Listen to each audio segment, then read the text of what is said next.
구약 성경이 39권인데 이 성경을 잘 이해하려면 구약 성경의 중심 사상을 알아야 되겠죠. 우선 이 하나님의 창조의 절정인 인간의 타락. 그럼 인간이 원래 하나님이 원하시는 하나님 나라 일꾼이 되려면 구속이라는 과정을 거쳐야 되죠. 따라서 타락한 인류를 구원하기 위한 여자의 후손을 통한 주님의 계획, 구원 계획, 이것이 구약의 핵심 사상이라고 말할 수 있습니다. 이 핵심 사상을 이루기 위해서 하나님께서 때가 되매 이스라엘 민족을 불러서 사용을 하셨죠. 이 구약의 이스라엘 민족은 한마디로 예수 그리스도가 오시는 것을 준비한 민족과 역사로 사용을 받았습니다. 특별히 이 이스라엘 민족을 통해서 하나님 나라를 우리에게 보여주었는데 특별히 부른 사람이 누굽니까? 아브라함이지 않습니까? 아브라함을 하나님께서 불러주시고 그 아브라함을 통해서 한 민족을 이루셨습니다. 그리고 그 민족의 역사를 통해서 그리스도를 준비하시는데 구약의 역사를 보면 계속해서 동물을 잡아 번제와 여러 제사를 드리면서 동물들이 피를 흘리고 죽지 않습니까? 이것이 예수 그리스도께서 십자가에서 우리를 대신해서 피 흘리는 것을 예표한 거죠. 그러니까 구약의 역사는 결국 예수 그리스도가 우리를 위해서 이루실 구속사역을 계속해서 구약 성경이 핵심적으로 보여준 것입니다. 그래서 제가 메시아, 그리스도, 기름 부음 받은 자 그런 말이잖아요. 그래서 구약은 한마디로 말하면 모세보다 큰 선지자, 아론보다 큰 제사장, 다윗보다 큰 왕이신 메시아를 예고하고 준비한 책이 구약 성경이다. 그렇게 말씀을 드릴 수가 있습니다. 그러면 신약 성경은 어떤 책일까요? 구약 성경은 한 사람 예수 그리스도가 온다는 것에 집중이 됐다면 신약 성경은 한 사람 예수 그리스도가 이 땅에 왔다라고 하는데 집중이 된 기록이 신약 성경입니다. 그럼 오늘 제가 여호수아서의 한 본문을 가지고 설교하려고 하는데 이 구약 성경이 기록된 목적이 무엇일까요? 물론 여러 가지가 있지만 중요한 것은 예수 그리스도에게로 인도한다는 겁니다. 그러니까 창세기부터 말라기까지 읽으면서 예수님께 인도를 받지 못하면 구약 성경을 잘 못 읽는 거죠. 또 하나는 구약 성경의 중요한 하나의 목적이 하나님의 본성을 계시한다는 겁니다. 태초에 하나님이 천지를 창조하시니라. 그 하나님이 스스로 계신 분입니다. 그 하나님이 어떤 계획을 가지고 계신 분인지, 왜 예수님을 이 땅에 보내시는지, 이런 모든 구속 계획을 통해서 하나님이 어떤 분인가, 하나님의 본성을 제대로 알게 해주는 책이 구약 성경입니다. 뿐만 아니라 이 구약 성경에 나타난 여러 가지 사건들을 통해서 우리가 신령한 생활을 할 수 있는데 모본과 교훈을 줍니다. 하나님의 사람들이 어떻게 살아야 되느냐, 예수 그리스도를 믿는 사람들이 어떤 생활을 해야 되느냐, 신앙을 가진 사람들이 어떤 삶을 살아야 되느냐 하는 신령한 교훈과 모본을 제시하는 책이 구약 성경입니다. 그러면서도 뭐니 해도 중요한 것은 하나님의 구속 계획을 알려주는 책이 구약 성경이다. 그 말이죠. 이런 구약 성경 중에 오늘 여호수아서라고 하는 성경을 우리가 맞이하게 됩니다. 창세기부터 신명기까지 모세가 기록한 5권의 성경이 참 대단히 중요한 줄거리를 우리에게 주고 있는데 이 모세오경과 이스라엘의 역사가 본격적으로 전개되지 않습니까? 그 역사서의 첫 권이 지금 여호수아서로 제시되고 마지막에 보면 에스더로 역사서가 끝나지 않습니까?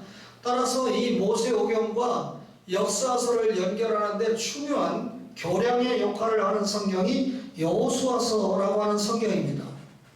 그러면 여러분들이 오늘 여호수아 2장의 이 붉은 줄이라는 설교를 대하기 전에 여호수아서는 도대체 우리에게 어떤 그 중요한 교훈을 주고 있는가? 여호수아서를 쭉 읽다 보면 하나님의 신실하심을 깨닫게 됩니다. 하나님께서 아브라함에게 뭘 약속했죠? 씨를 주겠다고 약속하고 땅을 주겠다고 약속했는데 여호수아를 지도자로 해서 가나안 땅을 정복하고 분배하는 역사가 여호수아서에 그대로 드러나죠. 그러면 하나님께서 약속하신 걸 지켰습니까? 안 지켰습니까? 지킨다는 말이잖아요. 여러분 여호수아서 1장 11절을 한번 보시겠습니까? 1장 11절에 보니까 진중에 두루 다니며 그 백성에게 명령하여 이르기를 양식을 준비하라. 사흘 안에 너희가 이 요단을 건너 너희 하나님 여호와께서 너희에게 주사 차지하게 하시는 땅을 차지하기 위하여 들어갈 것입니다. 이렇게 말씀했는데 차지했습니까? 안 했습니까? 차지했습니다. 나누었습니까? 안 나눴습니까? 나눴습니다. 다시 말하면 하나님께서 약속하신 대로 이루어진 것을 보여주는 성경이 여호수아서니까 하나님이 얼마나 신실하신 분인가. 여러분 약속하고 약속 안 지키는 사람은 신실하지 않습니다. 하나님 앞에 약속한 게 우리 소원이잖아요. 주일 잘 지키겠습니다. 소원하고 잘 안 지키는 사람은 신실한 사람이 아니에요. 이렇게 인간을 연약하지만 하나님은 참 신실하잖아요. 여러분들이 저하고 30년을 함께 사는데 제가 인간관계에서 가장 싫어하는 것 가운데 뭔지 잘 아시죠? 약속 안 지키는 사람하고는 몇 사람 제가 전연을 해버렸습니다. 어느 날은 약속해놓고 보니까 자기가 약속했다는 자체도 전연 가서 기다리고 있는데 약속했다는 자체도 잃어버리고 있는 사람이 있더라고요. 그래서 그날로 제가 지금까지 그분을 안 보고 있습니다. 그래야 그분이 깨달을 거니까. 하나님은 신실하신 분이에요. 또 하나는 여호수아서를 통해서 우리가 깨달을 수 있는 것은 정말 하나님은 죄를 미워하시는 분이다 라고 하는 겁니다. 여호수아서를 쭉 읽다 보면 한마디로 말하면 여호수아의 전쟁사 같아요. 큰 전쟁이 3번 있었거든요. 여리고 전투, 그 다음에 남부 전투, 북부 전투. 그러면서 또 12장 24절에 보면 이 가나안 땅에 있는 왕이 31명이거든요. 31명이 거느리고 있는 왕의 군대들과 적을 삼아서 이 전투를 할 수밖에 없는 전쟁인데 오늘 신명기 9장 4절 5절을 한번 보시겠습니까? 여러분 여호수아서 앞에 있는 신명기 9장 4절과 5절의 말씀을 보면 네 하나님 여호와께서 그들을 내 앞에서 쫓아내신 후에 네가 신중에 이르기를 내 공의로움으로 말미암아 여호와께서 나를 이 땅으로 인도하여 들여서 그것을 차지하게 하셨다 하지 말라. 이 민족들이 악함으로 말미암아 여호와께서 그들을 네 앞에서 쫓아내심이니라. 네가 가서 그 땅을 차지함은 네 공의로 말미암음도 아니며 네 마음이 정직함으로 말미암음도 아니요 이 민족들이 악함으로 말미암아 네 하나님 여호와께서 그들을 네 앞에서 쫓아내심이라. 여호와께서 이같이 하심은 네 조상 아브라함과 이삭과 야곱에게 하신 맹세를 이루려 하심이니라 그랬습니다. 이스라엘 백성이 너무나 공의롭고 잘나서 가나안 원주민들을 쫓아내는 것이 아니고 그들의 죄 때문에, 그들의 악함 때문에 아브라함에게 언약을 주실 때 아모리족 속의 죄가 아직 차지 않기 때문에 그 죄가 찰 때까지 기다렸죠. 그러니까 가나안 족속이 멸망을 당한 것은 그들의 죄 때문입니다. 하나님을 믿지 않고 우상 숭배한 죄 때문에 심판을 받았죠. 그러면 이런 여호수아 성경을 보면서 여러분과 제가 하나님이 죄를 얼마나 미워하시는가 하는 것을 깨달아야 됩니다. 뿐만 아니라 이 여호수아서를 통해서 우리가 전쟁의 승리가 내 능력에 있는 거나 군사적인 어떤 작전에 있는 것이 아니고 하나님에 대한 믿음, 순종, 하나님에 대한 신뢰에 있다는 것을 확실하게 보여줍니다. 말씀드린 대로 여리고 전투 오늘 살펴보겠지만 여리고 전쟁이나 남부 전쟁이나 북부 전쟁 할 때 이스라엘 백성이 힘이 있어서 전쟁에 승리했습니까? 하나님의 말씀대로 순종하니까 저들에게 승리가 주어지지 않았습니까? 오늘 첫 번째 전투가 여리고 전투인데 그 여리고 전투 전에 기생 라합을 우리가 만나보게 되잖아요. 잘 아시는 대로 스데반 집사님이 광야교회 40년을 광야교회다 그랬어요. 첫 번째 1대 교회를 이끌었던 분이 모세죠. 2대 교회를 이끌어가는 분이 여호수아가 됐습니다. 여호수아 깃바라에 이스라엘 백성들이 모였습니다. 이 여호수아에게 있어서 중요한 문제가 요단강을 건너가는 거죠. 이때 여호수아가 두 사람의 정탐꾼을 뽑아가지고 그만 여리고에 파송을 했습니다. 이 두 정탐꾼이 누구 집에 갔죠? 여리고 성내에 있는 기생 라합의 집에 가서 유숙하지 않습니까? 기생의 집이라고 하면 어쨌든 과거나 현재나 항상 사람들이 많이 모여서 사담을 많이 나누는 곳이죠.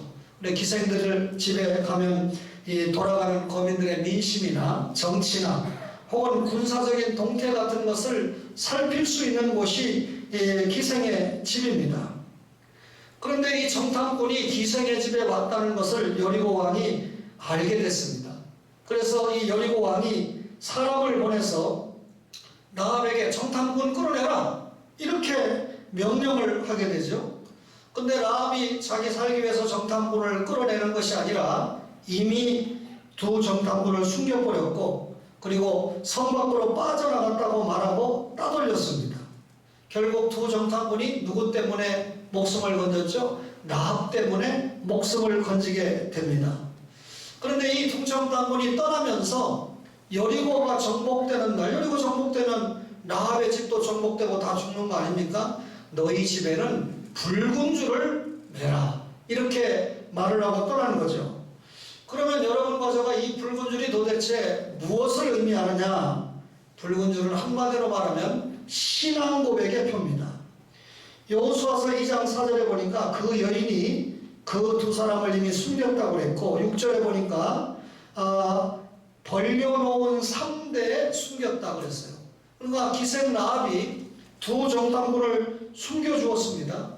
근데 이 여인이 숨겨준 이 활동을 히브리서 기자인 히브리 기자가 11장 31절에 믿음으로 기생 라합은 정탐꾼을 평안히 영접했다.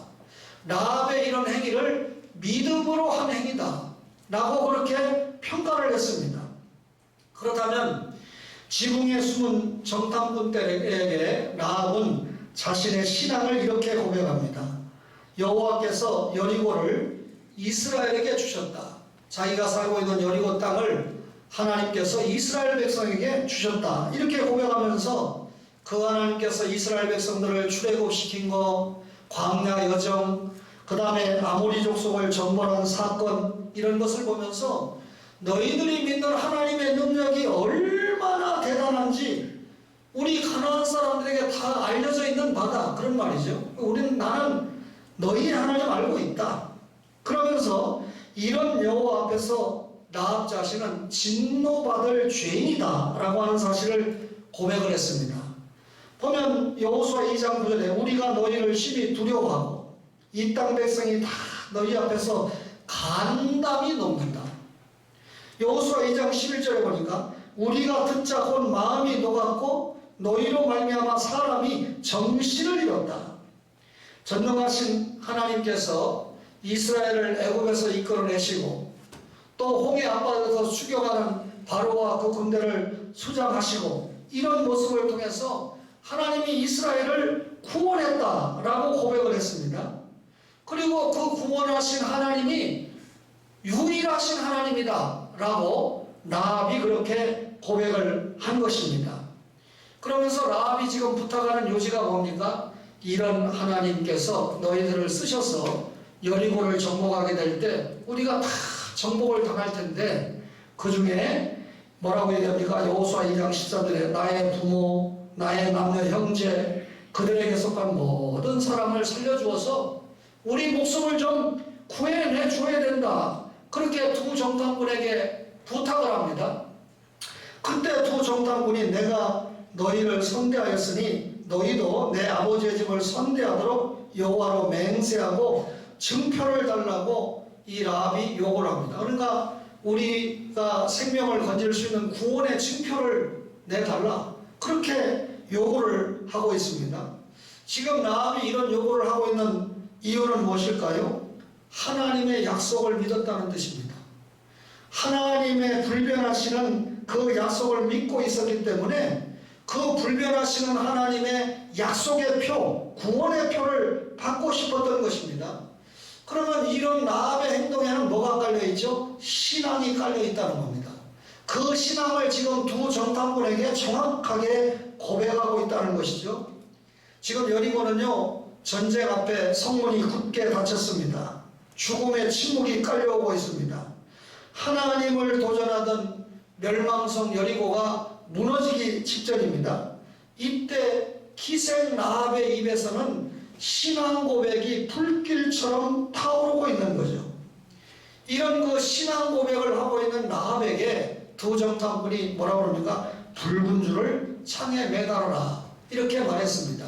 그렇다면 이 붉은 줄이라고 하는 것은 이 라합의 신앙 고백의 결과 약속된 표다, 그 말이죠. 뿐만 아니라 이 붉은 줄은 언약의 표가 됩니다.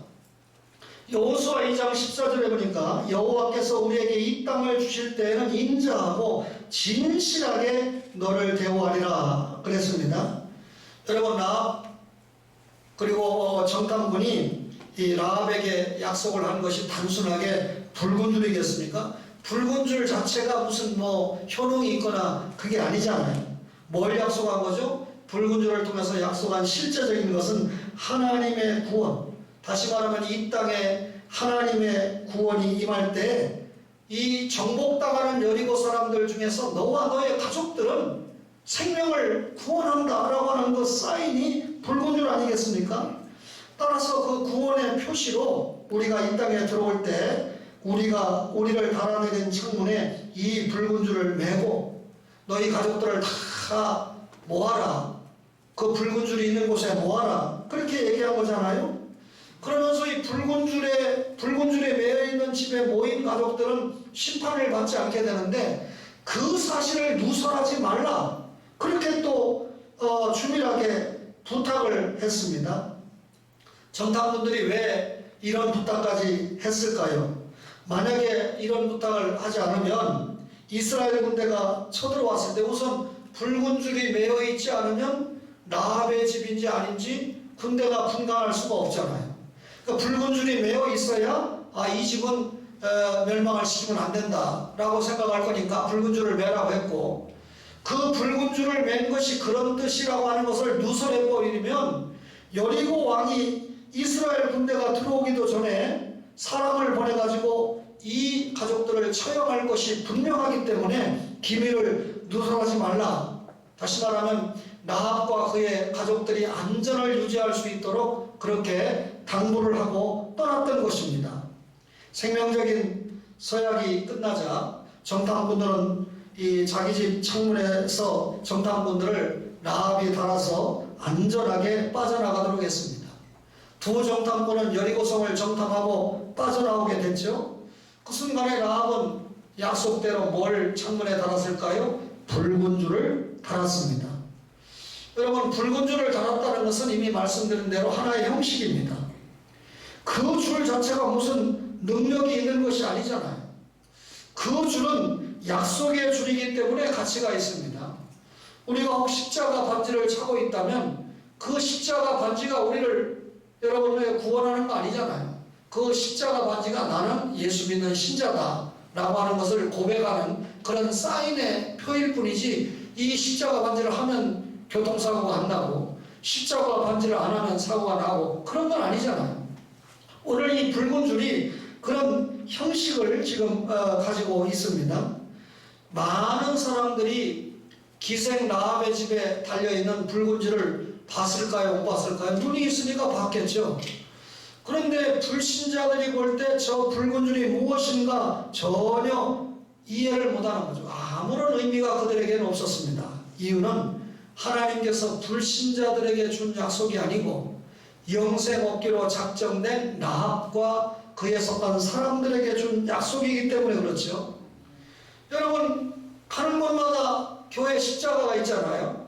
그 십자가가 하나님의 약속에 근거한 표징이지 않습니까? 라합의 창에 매여있는 붉은 줄도 하나의 사인입니다. 구원의 약속을 주겠다고 하는 하나의 표징입니다. 라합의 집에는 안전을 보장할 만한 아무것도 없었습니다.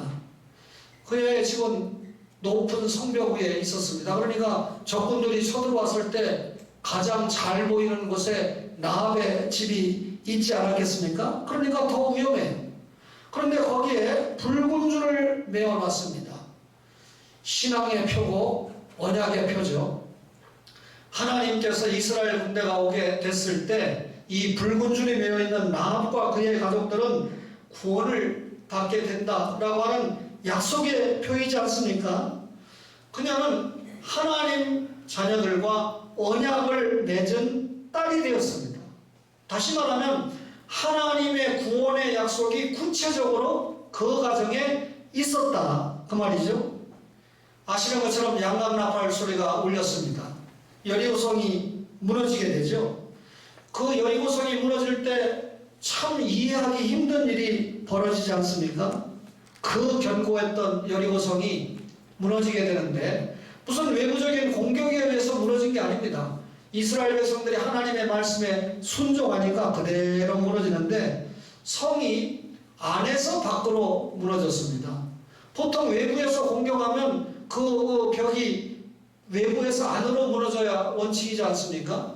그런데 그 여리고성이 그 견고한 성이 안에서 밖으로 무너져서 멸망을 당하게 됐는데 여러분 이 말씀은 사람이 인위적으로 여리고성을 무너뜨린 게 아니고 하나님께서 약속을 믿고 순종한 이스라엘 백성들에게 하나님께서 여리고성을 무너뜨린 것이다. 그래서 라합의 집만은 안전했던 것입니다. 여러분 여리고 전투는요 대단합니다. 왜냐하면 여호수아가 이 이스라엘 땅을 볼 때 여리고가 중앙에 있었거든요. 그 중앙부에 있는 여리고를 먼저 전쟁을 해서 끊어야 남쪽과 북쪽이 31명의 왕이 살고 있는 나라 아닙니까? 연합을 못하는 거예요. 우리로 말하면 남과 북의 중앙을 끊어버려야 이 이스라엘 백성이 쳐들어가면 나머지 31명의 왕이 다 연합해서 달라들 거 아닙니까? 그러면 곤란하잖아요. 그러니까 여리고를 먼저 중앙을 끊어내고 그 다음에 남부를 정복하고 북부를 정복하는 이런 멋진 전쟁을 했고 이런 전쟁을 여호수아가 이끌었던 것입니다. 그러면 오늘 붉은 줄의 의미가 무엇일까요? 여호수아 2장 15절에 보니까 창문에서 줄을 달아내리니 그의 집이 성벽 위에 있으므로 그가 성벽 위에 거주했다 이렇게 기록했는데 여기 2장 15절의 줄은 히브리 말로 헤벨입니다. 헤벨이라는 말은 히브리어로 악을 행한다, 고생하다 라고 하는 하발에서 온 단어입니다. 여러분 이 말은 이 헤벨이 뭘 의미할까요? 기생으로 살았던 라합의 기가 막힌 고통의 삶을 대변해주고 있습니다. 하나님을 만나기 전에 죄 지으면서 살았던 기생의 고통스러운 삶을 말하는데 오늘 우리식으로 이 말씀을 보면 우리가 예수 만나기 전에 무슨 죄 해결받지 못하고 살았죠? 원죄를 해결받지 못하고 고통 중에 살았던 삶을 이 줄 헤벨이 의미하는 겁니다. 여러분과도 세상에서 참 고통스럽게 인생을 살고 있죠? 예수 그리스도를 만나기 전에는 복음도 모른 채 온갖 죄악 속에서 살았습니다. 라합은 정탐꾼을 만나면서 인생이 달라진 겁니다. 결국 정탐꾼을 통해서 복음을 들었던 것이죠. 그래서 붉은 줄 이를 창가에 맸던 거 아닙니까? 그 당시에 라합의 복음은 자기 집이 여리고 멸망 중에 구원받는다 라고 하는 것이고 멀리는 세 번째로 설명을 하겠지만 멀리 이 갈보리 언덕에서 죽을 예수 그리스도의 십자가 보혈을 영접하는 거 아니겠습니까? 따라서 여호수아 2장 15절의 첫 번째 줄은 그런 고통의 삶을 대변해주고 있습니다. 두 번째 줄이 여호수아 2장 18절에 이렇게 나오죠. 우리가 이 땅에 들어올 때 우리를 달아내린 창문에 뭘 메고 이 붉은 줄을 메고 가족들을 모으라 그랬어요. 여기 붉은 줄은요 포인트가 붉은에 있습니다. 히브리 말로 샤니라고 하는 말인데 진홍색이라는 뜻입니다. 이 진홍색으로 흐르는 이 붉은 줄은 십자가에서 살찌고 진홍색으로 흘리는 주님의 십자가 보혈을 연상하게 하죠. 정탐꾼들은 지금 이 붉은 줄의 붉은을 강조하면서 십자가 보혈을 전해주고 있는 것입니다. 다시 말하면 자신들이 여리고성에 들어올 때 가족들을 모아라. 그러면 가족들을 모았을 때 다른 여리고 사람들은 다 그 죄악 때문에 죄를 미워하시는 하나님의 심판을 받지만 누구는 구원을 받습니까? 라합과 그 가족들은 구원을 받죠. 그러면 붉은 줄이 매어있는 라합의 집만 구원을 받는다는 의미가 뭘까요? 하나님이 심판하실 때 예수 그리스도의 피만 본다는 겁니다. 예수 그리스도의 피가 문설주 좌우 임방에 발려 있으면 예수 믿는 집이니까 심판이 넘어가고, 그 피가 문설주 좌우 임방에 발려 있지 않으면 예수 믿지 않는 집이니까 하나님이 심판해서 장자를 죽이지 않았습니까? 따라서 예수님의 보혈만 있으면 하나님의 저주가 넘어가는 것입니다. 여러분, 오늘 1부 예배가 어쩌면 2부 예배보다 더 많이 성도가 나온 것 같아요.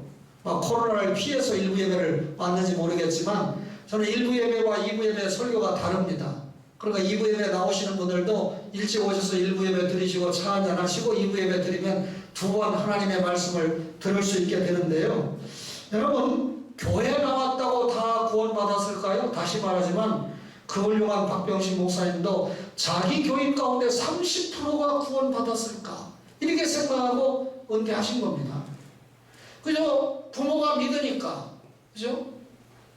제 아들이 어느 교회에 지원을 하기 위해서 이 자기 삶의 소개를 쭉 썼더라고요. 야, 근데 아주 리얼하게 썼는데 자기가 아버지가 목사였기 때문에 그냥 교회 다녔다. 어쩔 수 없이. 그거 참 착해요. 지금 보니까 아버지가 목사인데도 교회 안 다니는 애들이 우리 노예도 여럿이 있어요. 지 아버지가 목회하는데도 교회 안 나와요. 저는 모르겠습니다. 자식이 많지 않아서 그렇게 얘기를 할지 모르지만, 이 자식이 안 나오면 목회가 힘이 있겠나? 자신 있게 하겠나? 어쨌든 지 예수 안 믿는데 교회 나왔대요. 그러다가 그래도 믿음은 들음에서 난다고 교회 나와서 그냥 어떤 때는 듣고 어떤 때는 안 듣고 했는데 아빠의 설교를 들었는데 그 설교 들은 게 근간이 돼서 어느 날 자기가 중생을 체험했고 하나님의 종이 돼서 지금 이제 귀교회를 이렇게 지원하게 됐다. 그런 어떤 내용이에요. 그러니 목사의 아들도 이런 고백을 쓸 정도니까 우리 자녀들이 지금 여기 와서 앉아있지만 지금 첫째 부활에 동참했다고 하는 보장을 제가 할 수가 없습니다.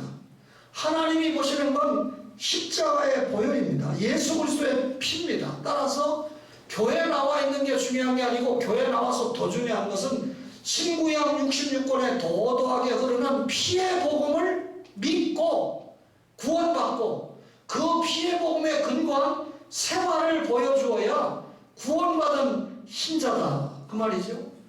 라합은 정탐꾼들이 알려준 대로 붉은 줄을 맺습니다. 여호수아 2장 21절에 세 번째 줄이 뭘까요? 라합이 이르되 너희의 말대로 할 것이라 하고 그들을 보내어 가게 하고 붉은 줄을 창문에 매니라. 첫 번째 줄하고 세 번째 줄이 달라요. 첫 번째 줄은 헤벨이라고 그랬죠. 세 번째 줄은 히브리 말로 티그바입니다. 이러니까 저는 능숙하지는 못하지만 목사가 히브리 말, 헬라 말을 모르면 잘못된 설교를 할 수 있다는 거죠. 똑같은 줄로 나와 있지만 의미가 다릅니다. 그럼 티그바는 뭡니까?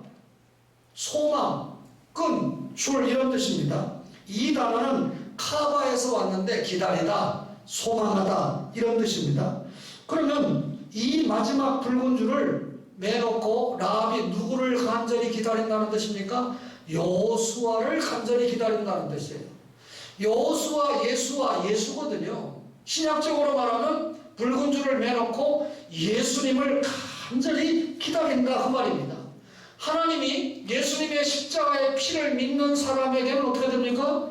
심판이 넘어가니까 여리고가 멸망을 당하는 그 와중에서도 예수 그리스도를 믿는 신앙의 표를 가지고 있는 이 라합과 그 모인 가족들은 살 수 있다라고 하는 소망을 가졌다는 것이 티그바라고 하는 줄을 매는 것입니다.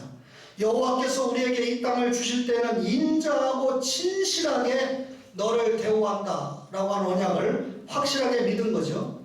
여리고에 살고 있는 다른 사람들은 이 붉은 줄이 무엇을 의미하는지 전혀 몰랐습니다. 그냥 기생 라합의 집에 붉은 줄이 하나 매 있네, 이렇게 생각하고 말았죠. 그것이 여리고 전투가 이루어졌을 때, 이스라엘 백성이 진입해 왔을 때 자신들의 목숨을 건지는 표라고 하는 것은 까마득히 몰랐습니다. 여러분, 신구약 66권의 말씀이 있지만, 이 말씀을 똑같이 듣지만 택자만이 이 비밀을 알잖아요. 불택자는 아무리 들려줘도 잘 모르잖아요.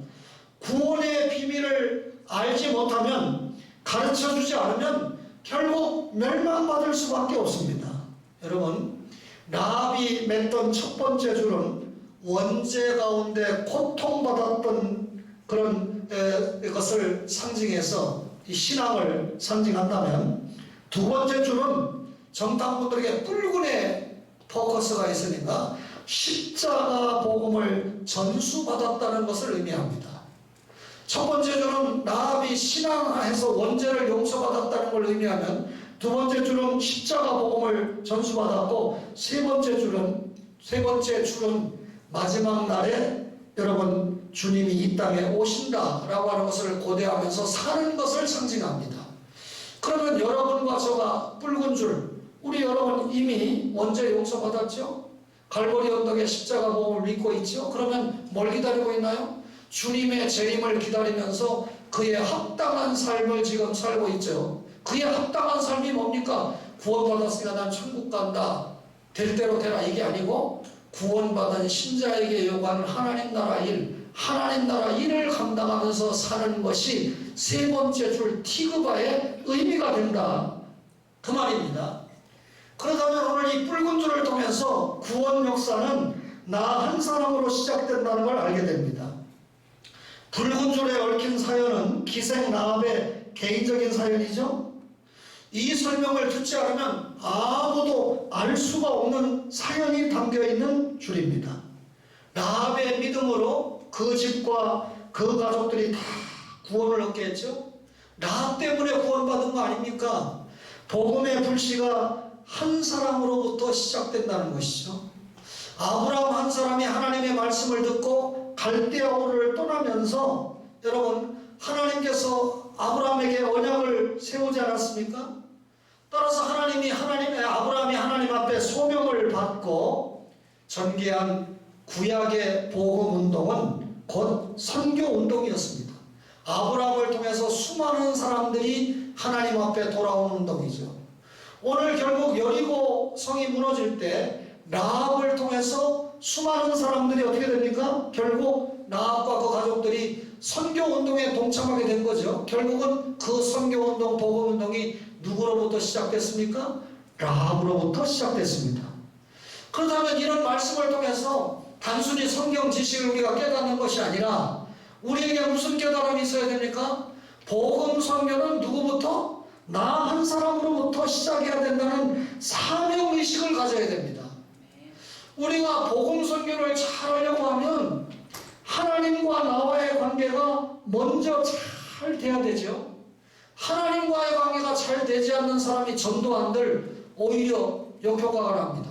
한국교회가 잘 못하는 모습을 보이면, 한국교회가 지금 예수 믿으라 해서 예수 믿겠습니까? 6개월 만에 목사 만들면 예수 믿겠습니까? 여러분, 지금도 아이고 나는 교단 같은 거 중요하지 않아, 교파 같은 거 중요하지 않아, 이렇게 말하는 사람들이 있어요. 많이 들어봤죠? 그 사람들 예수 잘 믿는 사람들 아닙니다. 왜 교단이 안 중요하고 교파가 안 중요합니까? 교파가 신학을 결정하는 겁니다. 교단이, 여러분, 그 목사가, 여러분, 우리 고신교단에는요 대학 4년 신학 3년 안 한 사람 한 사람도 없어요. 6개월 만에 목사 된 사람은 한 사람도 없습니다. 그런 사람은 들어올 수 없습니다. 그런데 그런 신학교가 있다 그러니까 기가 막힐 일 아닙니까? 여러분, 그러니까 우리 교회 나오다가 저 멀리 어디 호남으로 영남으로 이사가서 불득불 교회를 옮겨야 되면 저한테 물어서 어느 교회로 가야 되나요? 그래서 같은 교단, 가급적이면 같은 교단이라도 또 좀 검색을 해서 여러분들의 영혼이 더욱더 풍성하게 주회를 감당할 수 있는 그런 교회로 가야 되죠. 여러분, 1000명, 2000명 이런 교회가 아무것도 못합니다.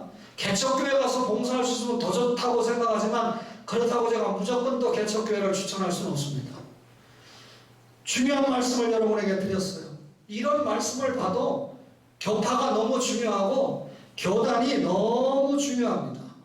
하나님과 바른 관계를 유지하고 그리고 가족 전도에 들어가야 되는 거죠. 여러분, 내가 먼저 출발하는 그 자리에 새로운 시작이 이루어진다라고 하는 것을 명심해야 된다는 거죠. 여호와를 섬기지 않는 애국 땅에 요셉이 들어갔습니다. 그가 결국 총리 대신이 됐습니다. 요셉이 들어가니까 요셉 때문에 애국 사람들이 복을 받지 않습니까? 다니엘 때문에, 에스더 때문에 생명 역사가 이루어지지 않습니까? 한 사람이 불씨가 되는 그곳에서 전 교회, 전 사회, 그리고 전 국가 공동체에 이르기까지 풀이 붙게 되는 것이죠. 라합의 일생은 불명예로 얼룩진 삶이었습니다. 포르테가 아니고 포르네, 기생이라는 뜻입니다. 여러분, 이 기생은 포르네, 무슨 말이냐면 성경에 창녀로 번역하면 더 정확합니다. 기생 라합은 창녀였다는 것입니다. 그런데 이런 창녀였던 기생 라합이 오늘 여러분 목사가 여러분에게 1시간 동안 설교할 만큼 빛나는 믿음의 본보기를 이루었고, 과거에 수많은 죄를 범한 그녀였지만, 원죄를 가지고 살았지만 붉은 줄 십자가 보혈을 믿고 난 다음에 과거에 가졌던 모든 불명예를 말끔히 씻었다는 것이죠. 그리고 그 신앙을 갖는 순간에 그 신앙에 입각해서 행동에 옮겼습니다. 그래서 그 신앙과 그녀의 모습은 하나님의 의를 입은 모습을 충분하게 우리에게 보여줬다는 거지. 과거를 다 씻고 누구랑 결혼했습니까? 살몬과 결혼을 했습니다. 그래서 경건한 가정을 이루었습니다. 그리고 그녀의 아들 보아스 잘 알죠? 룻과 보아스는 다윗의 증조부가 됩니다. 그러면 라합은 유대인들이 두려워하는 마태복음 1장의 족보를 쭉 읽어보면 여자가 나오는데 그 여자 가운데 라합이 나오잖아요. 밧세바는 여자라고 해도 원래 유대인이잖아요. 근데 라합은 유대인도 아니고 이방인이잖아요. 엄청나게 들어갈 수 없는 유대인의 족보에 라합이라고 하는 여자가 들어가 있지 않습니까? 아브라함과 다윗의 자손 예수 그리스도의 계보, 구약이 성취됐다는 걸 마태복음 1장 2절에 딱 선언하는데, 그 다윗의 직계 조상이 누굽니까? 라합이라는 겁니다. 엄청난 복을 입지 않았습니까? 약속을 믿는 붉은 줄은 구원이 성취됐다는 표입니다. 그러나 약속이 없는 그 어떤 표징은 미신에 불과한 것입니다. 구원의 복음은 나 혼자만의 소유물이 아닙니다. 선교적인 열망을 가지고 다른 사람들과 나누어야 되죠. 따라서 여러분, 저와 여러분의 자신의 삶은 가정생활이 됐든지 직장생활이 됐든지 사회생활이 됐든지 선교적인 열망을 실현하는 현장으로 매수를 해야 됩니다. 그 현장에 다른 사람이 아니고 복음은 누구로부터? 나로부터. 여리고의 라합이 자신으로부터 가족과 그에 속한 사람이 구원을 받고 결국 다윗의 혈서를 이루는데 라합이 하나님 앞에 사용을 받았던 것입니다. 오늘 이 붉은 줄이라는 설교를 통해서 여러분과 저가 나 한 사람으로부터 라합처럼 구원 역사가 흘러갈 수 있도록 멋지게 신앙생활하는 초원의 가족들이 되시기를 주님의 이름으로 간절히 바랍니다.